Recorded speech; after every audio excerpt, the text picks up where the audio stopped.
بسم الله الرحمن الرحيم. السلام عليكم ورحمة الله تعالى وبركاته. كلنتي وعن oo wanaagsan meel baad joogtaan idinkiinba halkan waa barta aan ku leenahay YouTube-ka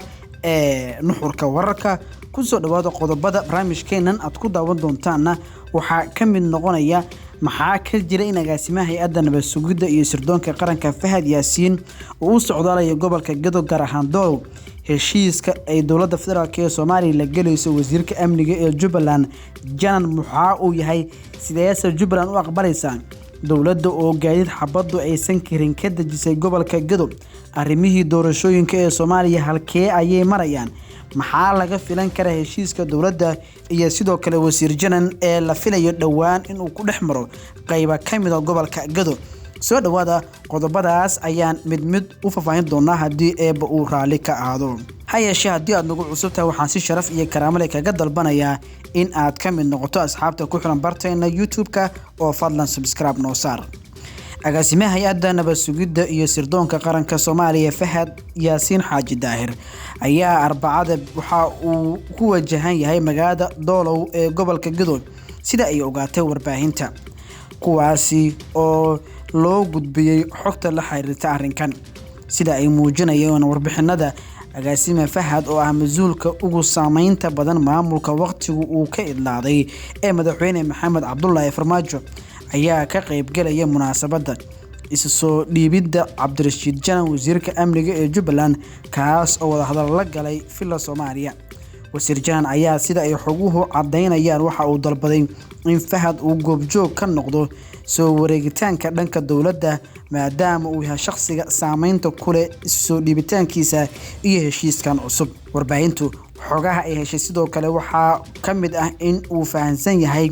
wasiir Janan in agaasima Fahad uu yahay shakhsiga ugu tunka weyn dawladda waqtigan jirto isaga oo sidoo kale sheegay in arrinkan uu yahay mid uu doonayo in uu xal ugu helo arrintan oo ahayd mid in muddo soo jiitamaysay ama wada hadaladan ay socdeen wada hadalada ayaa si toos ah waxa uu dhex mareen xubno ka tirsan dawladda gaar ahaan hay'adda NISA iyo sidoo kale wasiirka amniga ee maamulka Jubbaland Cabdirashiid Janan oo dhowrkii bilood ay ugu dambeeyay si aad ay isku hayeen dawladda madaxweyne Maxamed Cabdullaahi Farmaajo Janan ayaa Muqdisho lagu xiray isagoo ugu dambeyn ka baxsaday xabsigii uu ku xirnaa Fahad waxa uu diyaarad ku tagi doonaa magaalada Doolow halkaasi uu ka sii qaadan doono baabuurta aysan rasaastu karin kuna gaari doono Buulo Xaawo maadaama jidka uusan amni ahayn ayna dhici karto in la eegto weerar jidgal ah iyo qaraxyo ayay sheegeen wararku sida aan xogta ku helnay iyadoo Fahad Yaasiin aad loogu yaqaano inuusan ka soo muuqan shaashadaha haddana ma cadda haddii Janan iyo saraakiisha taabacsan ee madaxtooyada Soomaaliya ay wada hadalada ku jira inay warbaahinta la wadaagi doonaan faahfaahin ku saabsan isafgaradka ay qalinka ku duugayaan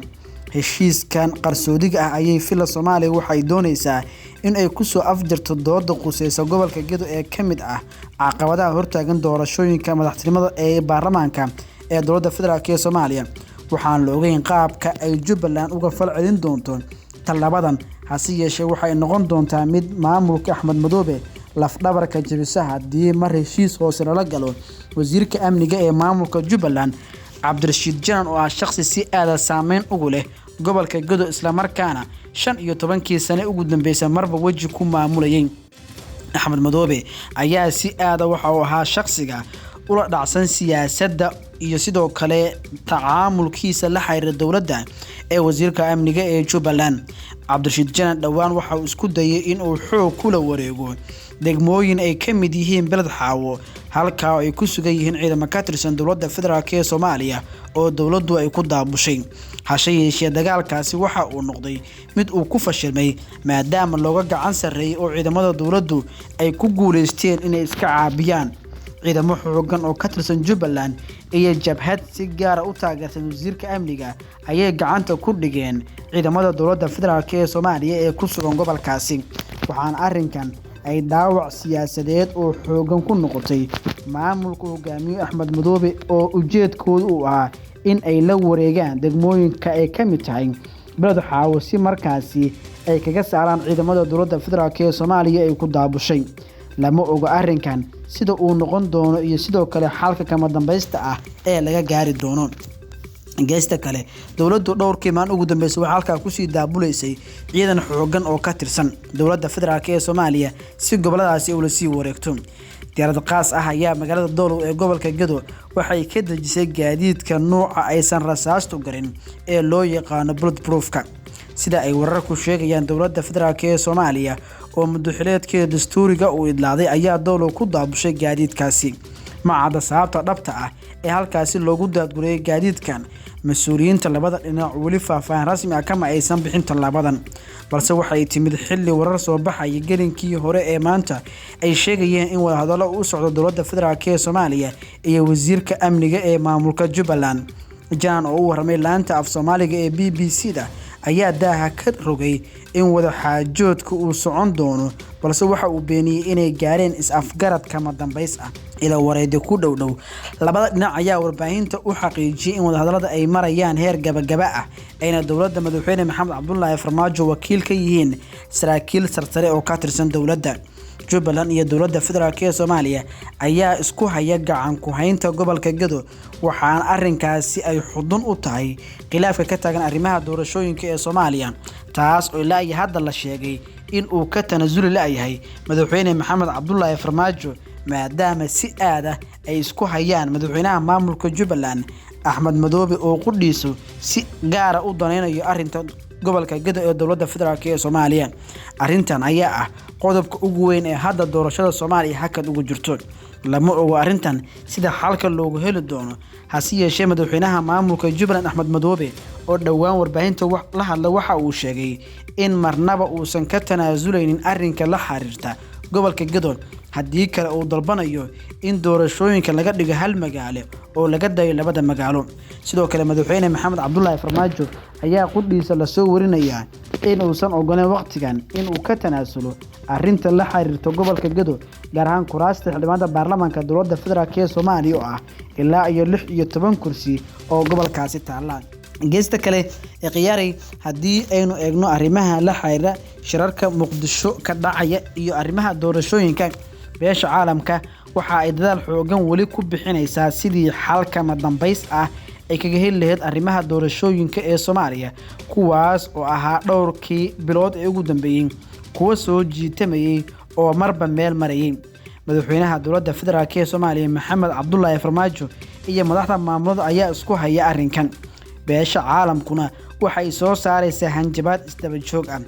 xogihii ugu dambeeyay aan helnay ayaa waxay sheegayaan in beesha caalamka loo gudbiyay heshiisyadii lagu gaaray magaalada Baydhabo is-afgaradka ahaa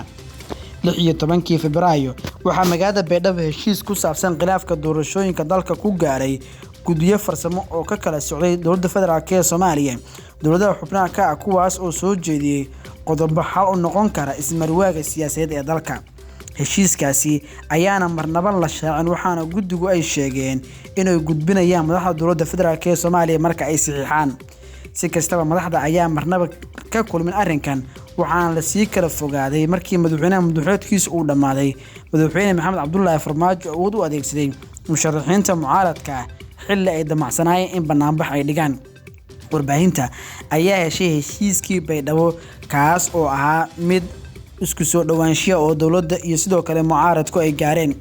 qodobada shirka guddiga farsamada ayaa waxa uu ahaa ilaa iyo 4 qodob qodobka koowaad ayaa ahaa cabasho la xiriirta guddiga maamul doorasho ee heer federaal xal u helidda guddiga doorashooyinka kuraasta Soomaaliland khilaafka gobolka Gedo hirgelinta qoondada haweenka jadwalka cusub ee qabsoomida doorashada waxaan ahaayeen qodobadaasi kuwa dhammaan ay soo jeediyeen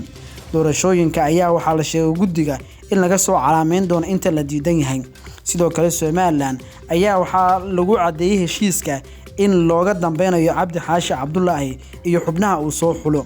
xal u helidda gobolka Gedo waxaa lagu go'aamiyay mid guddi loo saarayo sidoo kale waxaa la isla gartay in doorashada 6 maalmood lagu qabto taas oo ka bilaabanayso kolka ay saxiixaan madaxda dowladda federaalk ee Soomaaliya iyo sidoo kale madaxweynayaasha maamulka ka jira kuwaas oo shirka xalana ka furan hadda la filayo in la isku gaaro ama markaas afgarad rasmi ah lagu gaaro beesha caalamka ayaa hadda xooga saaraysa arrinkan ikhyaari barnaamijkeeni dabagalka wararka oo aan ku eegayna qodobadaasi waa inaga inta nabaadiino